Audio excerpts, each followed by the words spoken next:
What's up, guys? Trevor here from Strength Side. So we always give the cue knees out, right, in the squat.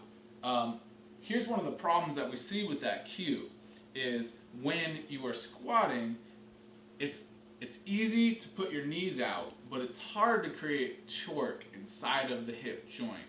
So what we'll see is that people will squat with their knees out and still not be creating torque, getting that hip drive that we want. So Josh actually had this problem for quite a while in his squat. So let's go ahead and see what that looks like. Knees out cue, so we'd always give the knees out cue.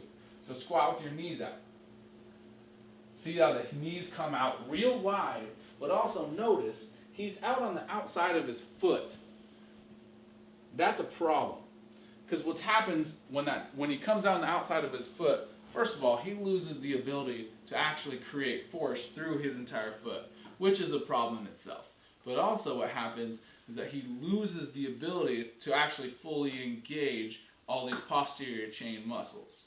So, easy cue to fix this is to push your big toe into the ground hard and then externally rotate.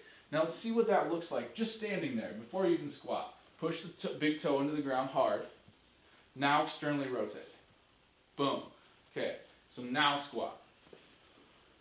Notice his knees don't come out quite as wide, but he's still generating a lot much more force out of his glutes, and his feet are flat on the ground, he's in a better position, and actually he's at a lot less risk of injury.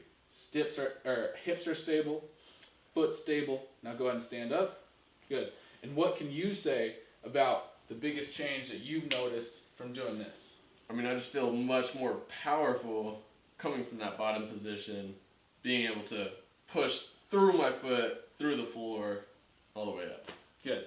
So that's actually a problem that we've noticed not just with Josh, but also with a lot of my clients. He's noticed it in his clients. You give that knees out cue and it doesn't always work. So make sure knees out cue isn't the only cue we're giving. We're also making sure big toe is pointed hard into the ground. Cool? All right, guys. See you next time. Big toe for life.